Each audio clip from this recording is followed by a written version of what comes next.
আমার শ্বশুর প্রতি রাতে কাজের মেয়েকে নিয়ে নিজের ঘরে যেত এবং তখন সকাল হতো মেয়েটি খোঁড়াতে খোঁড়াতে বাইরে আসত এবং তার অবস্থা খুবই খারাপ থাকত। তার চুল এলোমেলো হয়ে থাকত।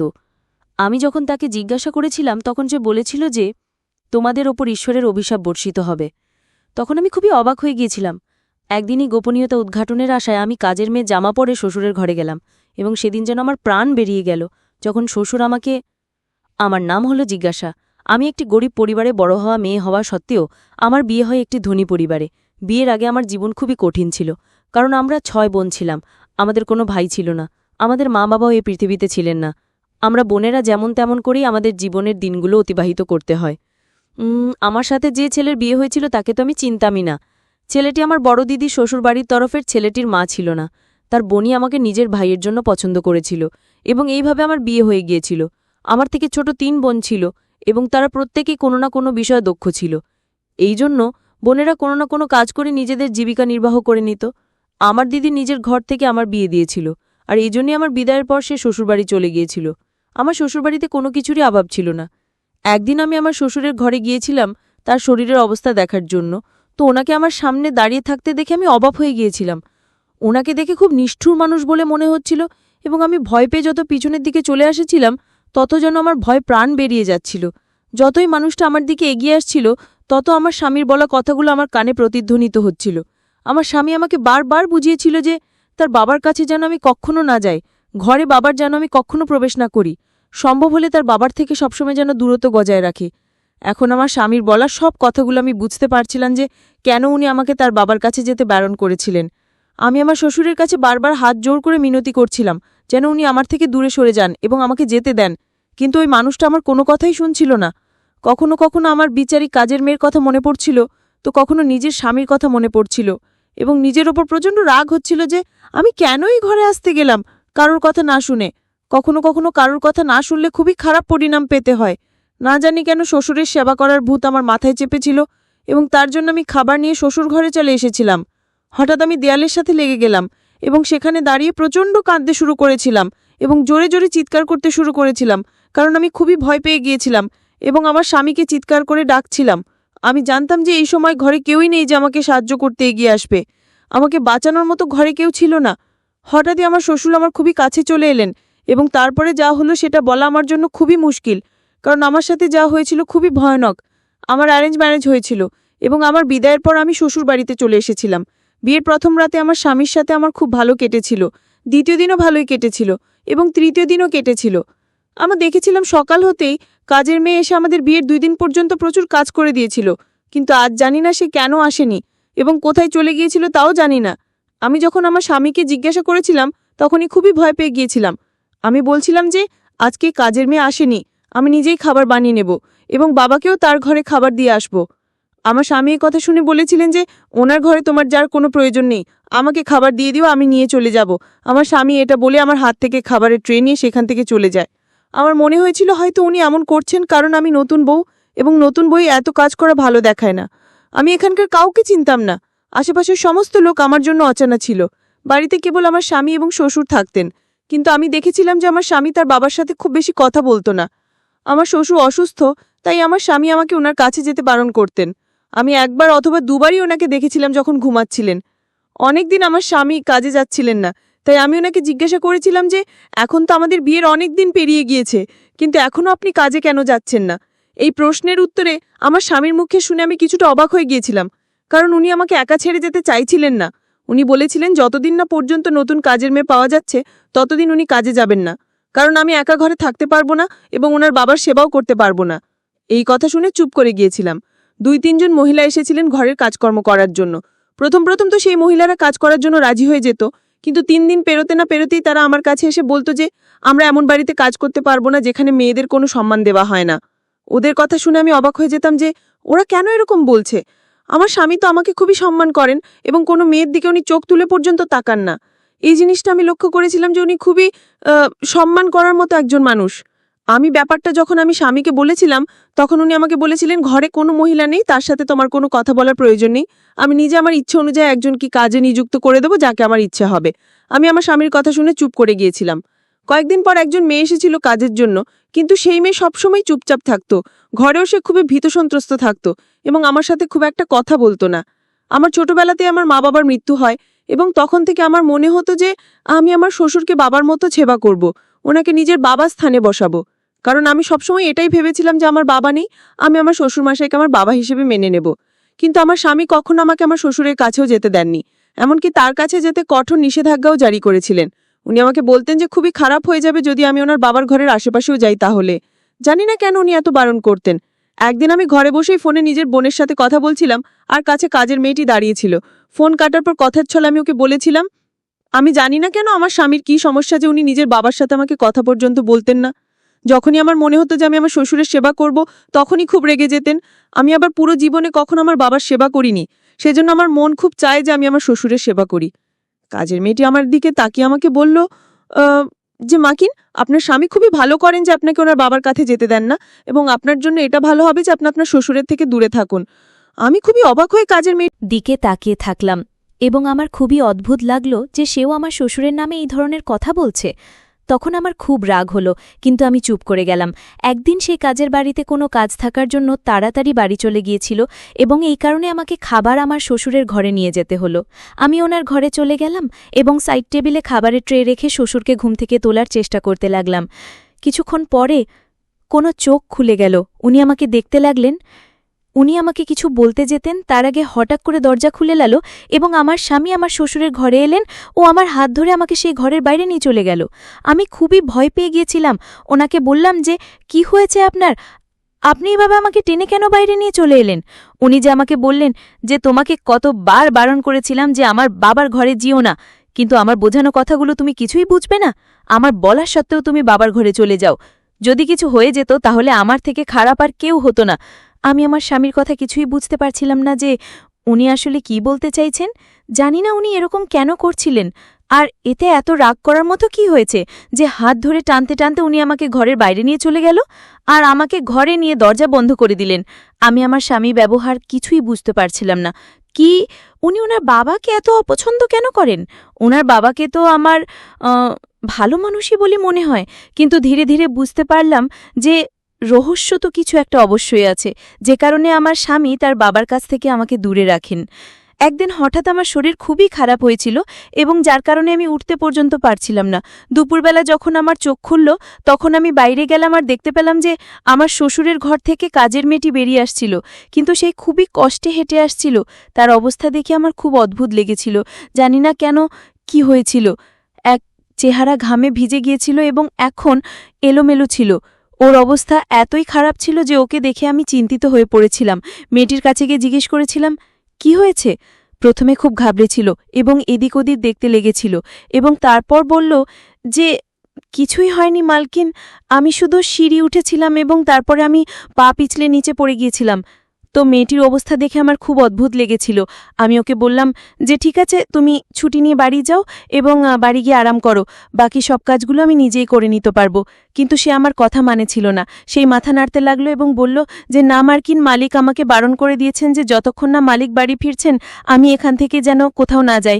আমি বললাম যে সেটা কোনো ব্যাপার না, শুধু শ্বশুরমশাই ঘর পরিষ্কার করা বাকি রয়েছে, সেটা আমি নিজেই করে নিতে পারবো। এবং এই বলেই যে আমি ওনার ঘরের দিকে যেতে লাগলাম, তখনই হঠাৎ করে কাজের মেয়েটি ভয় পেয়ে আমার হাত ধরে নিল এবং আমাকে কিছুতেই ভিতরে যেতে দিচ্ছিল না। আমি বললাম, তোমার কি হয়েছে? আমাকে যেতে দাও, তোমার এখন অবস্থা কাজ করার মতো নেই, তুমি নিজের ঘরে গিয়ে বিশ্রাম করতে পারো। তখন সে বলল, না মার্কিন, আমি আপনাকে ঘরের ভেতরে যেতে পারবো না। সে আমাকে ভিতরে যেতে দিল না এবং আমাকে নিয়ে রান্নাঘরে চলে এলো এবং বলল যে আমি আপনার জন্য খাবার বানিয়ে দিচ্ছি, আপনি তো এখনো পর্যন্ত খাবার খাননি। আমি ওর অবস্থা দেখছিলাম যে খুবই ঘাবড়ে ছিল এবং ঠিক করে তো চলতে পারছিল না। আমি মেয়েটার কবজি দেখলাম যে সেখানে কিছু অদ্ভুত দাগ রয়েছে। এরপর মেয়েটিকে কিছু জিজ্ঞেস করিনি, কিন্তু রাতে যখন আমার স্বামী ঘরে ফেরে তখন আমি ওনাকে সব কথা খুলে বলি। সে বলে হয়তো কাজের মেয়েটির সাথে তার স্বামীর ঝগড়া হয়েছে এবং ঝগড়ার পরে সেইখানে এসেছে, তাতে তোমার কি যায় আসে? নিজের কাজের প্রতি খেয়াল রাখো, অন্যদের খোঁজখবর নেওয়া বন্ধ করো, তাহলে সে কাজ ছেড়ে চলে যাবে। আমার স্বামী আমাকে খুবই ভালোবাসতেন, কিন্তু যখনই ওনার সাথে এই ধরনের কোনো কথা বলতাম তখন উনি আমাকে ভালোবাসার কথা পুরোপুরি ভুলে যেতেন, উপরন্তু আমার ওপর রাগ করতেন। আমার স্বামী আমাকে বললেন যে অন্যদের খোঁজখবর নেওয়া বন্ধ করো এবং চুপ করে শুয়ে পড়ো। এটা বলে তিনি নিজে শুয়ে পড়লেন, কিন্তু আমার একদম ঘুম আসছিল না। রাতে তখন ঠিক কটা বাজে ঠিক জানি না, আমার হঠাৎ চোখ খুলে গেল এবং ঘরের বাইরে বের হলাম। হঠাৎই আমার শ্বশুরের ঘর থেকে কারণ আওয়াজ শুনতে পেলাম। আমি এমন মনে হচ্ছিল যেন আমার শ্বশুর কাউকে অযথা করছিলেন। আমি যেন খুব চিন্তিত হয়ে পড়লাম যে এত রাতে আমাদের বাড়িতে তো কেউই থাকে না, তাহলে আমার শ্বশুর কিভাবে কার সাথে ঝগড়া করছেন আর কাকেই বা এত বকছেন। আমি তাড়াতাড়ি আমার স্বামীর কাছে গেলাম এবং তাকে জাগানোর চেষ্টা করলাম। আমি ওনাকে ঝাঁকানি দিয়ে জাগিয়ে তুললাম, তো উনি খুবই রেগে গিয়ে আমাকে বললেন যে কি হয়েছে তোমার, এত রাতে এভাবে চিন্তা করছো কেন? আমি ওনাকে বললাম যে জানি না বাবার কি হয়ে গেছে, উনি কারোর সাথে ঝগড়া করছেন, যেন আপনি দেখে আসুন যে ঘরে কি আছে। আমার স্বামী তখন খুব ভয় পেয়ে গেলেন এবং আমাকে বললেন, তুমি এখন শুয়ে পড়ো, নিশ্চয়ই তোমার কোনো ভুল ধারণা হয়েছে। আমার স্বামী কিছুতেই ঘরের বাইরে গেলেন না এবং আমাকে বারবার বলছিলেন যে তুমি শুয়ে পড়ো, কোনো ধরনের আওয়াজই আসছে না। কিন্তু আমি পরিষ্কার আমার শ্বশুরের গলার আওয়াজ শুনতে পাচ্ছিলাম। আমি খুবই চিন্তিত হয়ে পড়লাম এবং আমার স্বামীকে রাগের সঙ্গে বললাম, আপনার তো নিজের বাবার জন্য চিন্তা হয় না। আমি আপনাকে কতক্ষণ ধরে বলছি যে আপনার বাবা কারোর সাথে ঝগড়া করছেন, কিন্তু আপনার কানে আওয়াজই আসছে না। আমি নিজে দেখে এসেছি। এবার আমি যখনই যেতে চাইলাম তখনই উনি আমার হাত ধরে এমনভাবে ধাক্কা দিয়ে আমাকে বিছানায় বসিয়ে দিলেন। উনি ব্যথায় কাতর হয়ে পড়লাম। উনি আমাকে বললেন যে এখানে শান্তি সহকারে বসে যাও, তোমার কোথাও যাবার কোনো প্রয়োজন নেই। আমি নিজে গিয়ে দেখে আসছি। একটা কথা তোমাকে আমি যতবারই বোঝাই না কেন, কিছুতেই বুঝতে চাইছো না। বেরোনোর সময় ঘর থেকে তালা মেরে দিয়ে গেল এবং রেগে আমাকে বলল যে বাইরে আর বেরোনোর চেষ্টা করবে না। আমি চুপচাপ গিয়ে নিজের বিছানায় শুয়ে পড়লাম, কিন্তু আমার বারবার নিজের শ্বশুরের কথাই মাথায় আসছিল। আমি একদমই ঘুমাতে পারিনি, কারণ আমার মাথায় সারাক্ষণ চিন্তা ঘুরপাক খাচ্ছিল। পরের দিন আমার স্বামীর ওঠার আগে আমি ঘুম থেকে উঠে পড়েছিলাম এবং স্বামীর জন্য খাবার বানাতে চলে গেছিলাম। আমি রান্নাঘরে দাঁড়িয়েছিলাম এবং ওনার জন্য খাবার বানাচ্ছিলাম, কিন্তু ততক্ষণেও কাজের মেয়েটি আপনাদের বাড়িতে আসেনি। আমি অস্থির হয়ে পড়েছিলাম, কারণ আমার শ্বশুরের খাবারের সময় হয়ে গিয়েছিল আর আজ তো কাজের মেয়েটি খুবই দেরি করছে আসতে। আমার শ্বশুর কিন্তু খাবারের পরে ওষুধ খেতে হয়। তখন আমার স্বামী উঠে এলেন। তখন আমি ওনাকে এটা বলায় উনি বললেন যে ওষুধ দেওয়ার কোনো প্রয়োজন নেই, যখন কাজের মেয়েটি এসে যাবে নিজেই সে খাবার আর ওষুধ দিয়ে দেবে। আমি ওনাকে বললাম যে আপনার কি হয়েছে?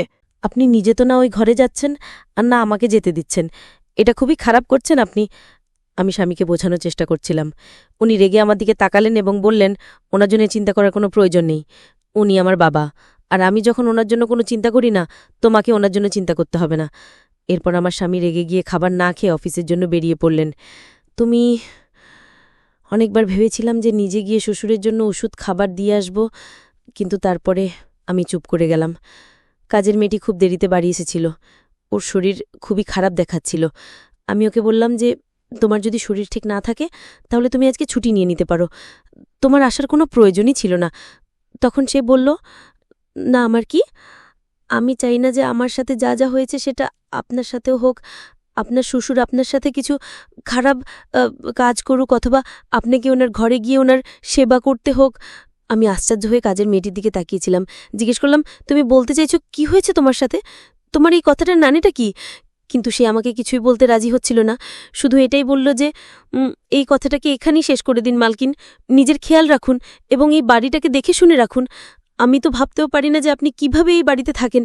আমার কোনো উপায় না থাকায় এবং আমার সন্তানের জন্য আমি এখানে কাজ করতে আসি, না হলে এখানে তো কোনো মহিলাই কাজ করতে চাইবে না। আমি জানি না আপনি এতদিন কিভাবে বেঁচে রয়েছেন। এরপরে মেয়েটি খাবারের ট্রে নিয়ে আমার শ্বশুরের ঘরের দিকে চলে যায়। এরপর আমি চুপচাপ নিজের কাজে ব্যস্ত হয়ে পড়ি এবং রান্নাঘরের সব কাজ শেষ করে হলঘরে এসে বসে যাই। এরপর আমি দেখি যে কাজের মেয়েটি আমার শ্বশুরের ঘর থেকে খোঁড়াতে খোঁড়াতে বেরিয়ে আসছে এবং এটা দেখে আমি খুবই আশ্চর্য হয়ে যাই। আজকের অবস্থা আরও খারাপ ছিল। আমি খুবই চিন্তিত হয়ে কাজের মেয়েটিকে দেখছিলাম। হঠাৎই পড়ে যেতে যেতে বাঁচল। আমি ওকে গিয়েও সামলে নিলাম। জিজ্ঞেস করলাম, তোমার কি হয়েছে? আমি ওর চোখ থেকে গড়িয়ে পড়া জলটা দেখছিলাম এবং এরকম মনে হচ্ছিল যেন ও খুবই কষ্টে নিজের জল আটকাচ্ছিল। এরপরেও খুবই ভয় পেয়ে আমাকে বলল যে মানে কি আমাকে নিজের ঘরে যেতে হবে, আমার মেয়ের শরীর ভালো নেই। এই কথা বলে সে চলে গেল। কিন্তু আমি জানতাম কিছু তো একটা ব্যাপার আছে, এমন কিছু একটা চলছে যার কারণে এভাবে চলে গেল। এরপর আমি ঘরে চলে এলাম, কিন্তু হঠাৎ করে আমি বাইরে থেকে অদ্ভুত কিছু আওয়াজ শুনতে পেলাম। আমি যখন ঘরের বাইরে বেরোলাম তখন দেখলাম যে আমার ঘরের বাইরে আগুন জ্বলছিল এবং যেন কোনো একটা জিনিস পুড়ে যাচ্ছিল। আমি তাড়াতাড়ি আগুনে জল ঢেলে দিলাম এবং আমি খুবই ভয় পেয়ে গিয়েছিলাম। অ্যালবামে আমি কোনো মহিলার ছবি দেখতে পেলাম। আমি তাড়াতাড়ি আমার স্বামীকে ফোন করলাম এবং কিছুক্ষণের মধ্যেই বাড়ি চলে এলেন এবং আমাকে দেখতে লাগলেন। আমার জন্য চিন্তা করতে করতে বললেন যে, তুমি ঠিক আছো তো? আমি বললাম যে আমি ঠিক আছি, কিন্তু দেখুন, জানি না কে এইভাবে ছবিগুলোতে আগুন লাগিয়ে দিয়েছে এবং সেগুলো এখানেই পড়েছিল। কাজের মেয়ে সম্বন্ধে জিজ্ঞেস করায় আমি ওনাকে বললাম যে মেয়েটি বাড়ি চলে গেছে। আমার কথা শুনে উনি রেগে বললেন যে, কাজের মেয়েটি এত তাড়াতাড়ি কেন বাড়ি চলে গেল? আমি ওকে বারবার বলেছিলাম যে যতক্ষণ না আমি বাড়ি ফিরে আসবো তুমি কোথাও যাবে না। আমি দেখছিলাম যে উনি খুবই ভয় পেয়ে আছেন এবং আমাকে বারবার জিজ্ঞেস করছিলেন যে আমি ঠিক আছি কিনা। আমি বারবার ওনাকে এটাই বলছিলাম যে আমি একদম ঠিক আছি, আমার জন্য ওনা চিন্তা করার কোনো দরকার নেই, আমি একদম ঠিক আছি। আমার জন্য উনি কেন এত চিন্তা করেন এটা জিজ্ঞেস করায় উনি বলেছিলেন, কিছু মানুষ ভরসাযোগ্য হয় না, আর তাদেরকে না আমরা দূরে সরাতে পারি না, আমরা তাদেরকে নিজের কাছে রাখতে পারি। এই কারণেই আমার তোমার জন্য চিন্তা লেগেই থাকে। যদি তোমাকে এখান থেকে দূরে কোথাও নিয়ে যেতে পারতাম তাহলে সবথেকে ভালো হতো। উনি সেদিন অসহায়ভাবে কথাগুলো বলেছিলেন। সেদিনের পর থেকে এই সব কিছু যেন স্বাভাবিক হয়ে গিয়েছিল। কোনোদিন আগুন লাগছে তো কোনোদিনও অন্য কিছু হতো। কাজের মেয়েরও এরকমই অবস্থা ছিল। সে শ্বশুর ঘর থেকে খুবই খোঁড়াতে খোঁড়াতে বেরিয়ে আসত। এরপর একদিন তো মাত্রাতিরিক্ত হয়ে গেল, যখন মেয়েটা বলল, মালকিন, ভগবান করুন আপনার শ্বশুর যেন মারা যান, তাহলে আমার জীবনে শান্তি আসবে। আমি তো খুবই অবাক হয়ে গিয়েছিলাম তার এই কথা শুনে। সে হয়তো আমার শ্বশুরের সেবা করে ক্লান্ত হয়ে গিয়েছিল এবং সেই কারণে এই কথাগুলো বলছিল আমার শ্বশুরের জন্যে। আমার স্বামী তাকে বাড়ি ফিরতে দিতেন না যতক্ষণ তিনি নিজে না বাড়ি ফিরতেন। মেয়েটিও সন্তানের জন্যই কাজটা করত, কারণ আমার স্বামী তাকে বেশি স্যালারি দিতেন আর আমাদের বাড়িতে সেরম কোনো কাজও করতে হতো না। তার একটাই কাজ ছিল যে তাকে আমার শ্বশুরের ঘরে থাকতে হতো এবং তার সেবা করতে হতো। আজ মেয়েটি আমাকে আগেই বলে চলে গেছিল যে সে কাল কাজ করতে আসবে না এবং আমি যেন নিজের বন্দোবস্ত করে নিই কালকের জন্য। আমি আমার স্বামীকে কথা জানাইনি, কারণ আমি কালকে সারাদিনটা নিজের হাতে শ্বশুরের সেবা করব বলে ঠিক করেছিলাম। আমি আমার স্বামীকে মিথ্যে কথা বলেছিলাম। আমি বলেছিলাম যে কাজের মেয়েটা আজ আসতে একটু দেরি করবে এবং এই কারণে আপনার চিন্তা করার কোনো প্রয়োজন নেই। সে যখন আসবে তখন সে নিজেই খাবার নিয়ে শ্বশুরের ঘরে যাবে। আমার স্বামী এই কথা শুনে নিশ্চিন্ত হয়ে অফিস চলে গিয়েছিলেন। আমি শ্বশুরমশাইয়ের জন্য খাবার বের করলাম এবং ওনার ঘরের দিকে চলে গেলাম। ওনার ঘরের দরজা খুলে দেখলাম উনি জেগেছিলেন এবং বসেছিলেন। আমাকে উনি খুবই অদ্ভুত নজরে দেখতে শুরু করলেন। হঠাৎ ওনার মুখের ভাব বদলাতে শুরু করল এবং ওনার চেহারার এই ধরনের বদল দেখে আমি খুবই ভয় পেয়ে গেলাম। ধীরে ধীরে ওনার চোখ খোশ ও লাল হয়ে উঠেছিল। হঠাৎ ঘরের দরজা বন্ধ করে দিলেন। আমি ঘুরে দেখলাম যে আমি যে সাইড টেবিলে খাবার দেখতে গিয়েছিলাম, হঠাৎই ভয়ে আমার হাত থেকে খাবার পড়ে গেল। আমার হাত পা খুবই কমতে শুরু করল এবং আমি খুবই ভয় পেয়ে গিয়েছিলাম। উনি দরজা কেন বন্ধ করলেন ভয়ে ওনাকে জিজ্ঞেস করলাম এবং বললাম উনি বাইরে যেতে চায়। আজ আমার নিজের স্বামীর কথাগুলো খুব মনে পড়ছিল।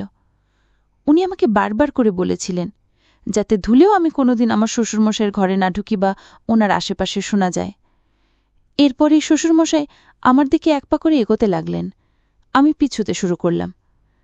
হঠাৎ আমি দরজার সাথে গেলাম এবং আমি খুবই অসহায় বোধ করছিলাম। আমি কি করব কিছুই বুঝতে পারছিলাম না। আমি কখনো দ্বন্দ্ব দরজা থেকে দেখছিলাম আর কখনো শ্বশুরমশাইয়ের দিকে তাকাচ্ছিলাম। পরের মুহূর্তে আমি চিৎকার করতে শুরু করলাম এবং চিৎকার করতে করতে আমার শ্বশুরমশাইকে বললাম যে আমাকে যেতে দিন, ছেড়ে দিন আমাকে। আজ কাজের মেয়েটির কথা খুব মনে পড়ছিল আমার। এরপরে এমন কিছু একটা ঘটল যেটার ব্যাপারে আমি কখনো কল্পনাও করতে পারিনি। আমি চিৎকার করছিলাম। হঠাৎই আমি অজ্ঞান করে পড়ে গেলাম। যখন আমার জ্ঞান ফিরল তখন আমি নিজেকে আমার ঘরের মধ্যে পেলাম এবং আমার পাশেই আমার স্বামী বসেছিলেন। ওনাকে দেখে আমার চোখ থেকে জল গড়িয়ে পড়ল। আমি কাঁদতে কাঁদতে আমার স্বামীকে জড়িয়ে ধরলাম আর খুবই কাঁদতে শুরু করলাম। উনি আমাকে দেখে বললেন যে তুমি ঠিক আছো তো? কি হয়েছে তোমার? এবার কান্না বন্ধ করো, তুমি আমার সাথে আছো, তোমার চিন্তা করার কোনো প্রয়োজন নেই। আমি মাথা নাড়িয়ে তাকে জানালাম যে আমি একদমই ঠিক নেই এবং কাঁদতে শুরু করলাম। ওনাকে বললাম যে আমাকে এখান থেকে দূরে কোথাও নিয়ে চলুন, আপনার বাবা তো খুবই খারাপ একজন মানুষ। এবং আমি খুব জোরে জোরে কাঁদতে শুরু করলাম। আমার স্বামী আমাকে বললেন যে আমি তোমাকে বারবার বারণ করেছিলাম ওনার ঘরে না যেতে আর আমার বাবার থেকে সবসময় সাবধানে থেকো, কিন্তু তুমি তো আমার কোনো কথাই শুনবে না। আমার কোনো কথা তুমি বোঝার চেষ্টাই করিনি। আমার এত কান্নার ফলে আমি কাঁদতে শুরু করেছিলাম। আমার চোখ প্রচণ্ড লাল হয়ে গিয়েছিল।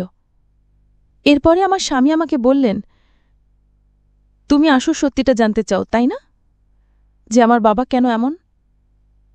তাহলে শোনো, ছোটবেলা থেকেই আমি আমার বাবাকে প্রচণ্ড ঘৃণা করতাম।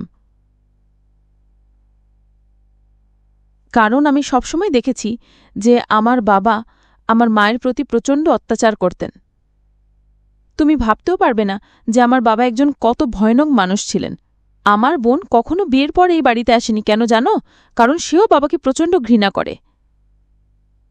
আমি যে কত কষ্ট করে এই মানুষটাকে এই বাড়িতে সহ্য করি সেটা কেবল আমিই জানি। আমার মর্জি চললে আমি কবেই মানুষটাকে বাড়ি থেকে বের করে দিতাম, কিন্তু তারপরে আমি ভাবি, যতই হোক না কেন তিনি তো আমার বাবা হন, আমি ওনার সাথে এরকম কিভাবেই বা করতে পারি? এই কথা ভাবলে ওনার জন্য আমার চিন্তা হতে শুরু হয়। উনি আমার মায়ের সাথে যেটা করেছিলেন, আমি তো ওনার সাথে সেটা করতে পারি না। আমার মা ছাড়াও অন্যান্য মহিলাদের সাথে এটা করতেন। হঠাৎ স্বামীর চোখ থেকে জল গড়িয়ে পড়ছিল এবং আমি ওনাকে দেখছিলাম। ওনার এরকম অবস্থা দেখে আমার খুবই কষ্ট হচ্ছিল। আমার এরকম মনে হচ্ছিল যেন এরপরে সত্যি বলার অবস্থাতে উনি নেই।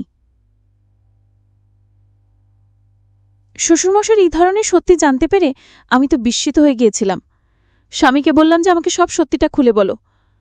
প্রথমে তো উনি চুপ হয়ে গিয়েছিলেন, আমাকে বলতে চাইছিলেন না। তারপরে বললেন,